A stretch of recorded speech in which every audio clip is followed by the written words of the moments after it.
श्री सुखदेव ने कहा कि हे परीक्षित, एक समय शिवरात्रि के शुभ अवसर पर नंदराय तथा सब गोपों ने दूध, दही, मेवा आदि छक्कड़ों में भर भर कर गाते बजाते हुए अंबिका वन की यात्रा की। फिर सरस्वती नदी के तीर पर पहुंचकर सबने स्नान किया तथा विधि पूर्वक भगवान शंकर तथा माता अंबिका का पूजन किया। उसके पश्चात नंदराय ने ब्राह्मणों को बहुत सी गोए तथा श्रवण दान कर एक सहस्त्र ब्राह्मणों को विधि पूर्वक भोजन कराया। रात्रि के समय सब लोग थक कर वहीं सो गए। ये परीक्षित, उसी निंद्रा में आधी रात के समय एक अजगर ने आकर नंद जी का आधा पाँव निगल लिया। उस समय नंद जी ने जप रक्षा के लिए श्री कृष्ण को पुकारना आरंभ कर दिया।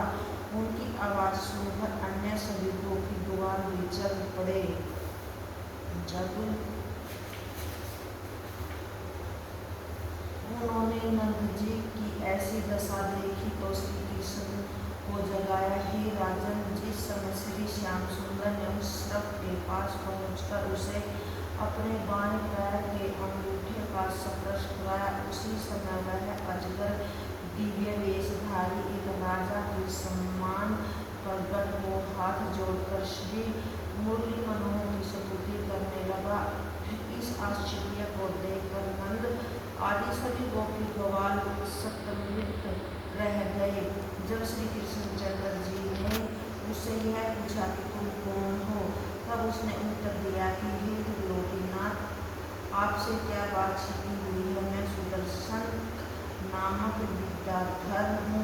पहले मैं हसपुर में रहता था तथा अपनी बुद्धि, सुंदरता तथा धन के अभिमान में किसी को कुछ नहीं समझता था। एक समय मैं विमान पर बैठकर घूमने के लिए निकला। मार्ग में अलीला ऋषि के भदे रूप को देखकर मुझे हंसी आ गई। उस समय ऋषि ने विमान की परछाई अपने ऊपर पड़ने के कारण यह श्राप दिया कि तू सर्प हो जा।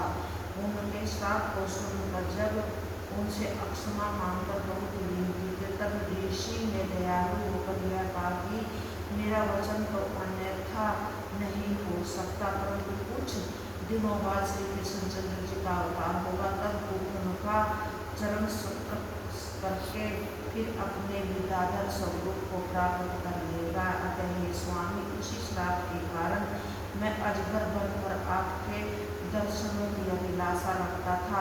अब आपने अपना दर्शन देकर मुझे तीर्थार्थ कर दिया है। यह मेरा अहोभाग्य है कि आपके जिन चरण कमलों का दर्शन ब्रह्माशिवादी देवताओं को भी कठिनता से मिलता है। मैंने आज उनका सुकृत पाया है। इस सौभाग्य के कारण मैं अगीरा ऋषि का उपकार जन्म भर नहीं भूलूंगा।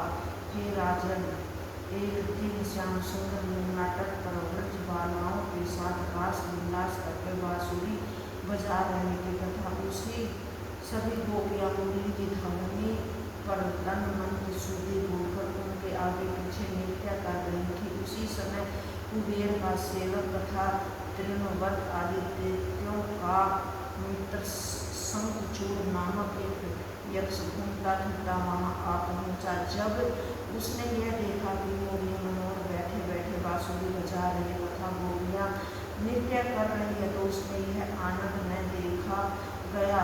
तब उसने कुछ गोपियों को अपने कमंड में फंसाकर उत्तर की ओर ले गया। उस समय तक गोपियों ऐसी अचेता थी कि उन्हें अपने बंधन का भी कोई पता नहीं चला, परंतु जब दूर पहुंचने पर उन्हें होश आया तब वे अपने को कमंड में फंसा हुआ देखकर विलाप करती हुई श्री कृष्णचंद्र जी को पुकारने लगी। जय विलाप।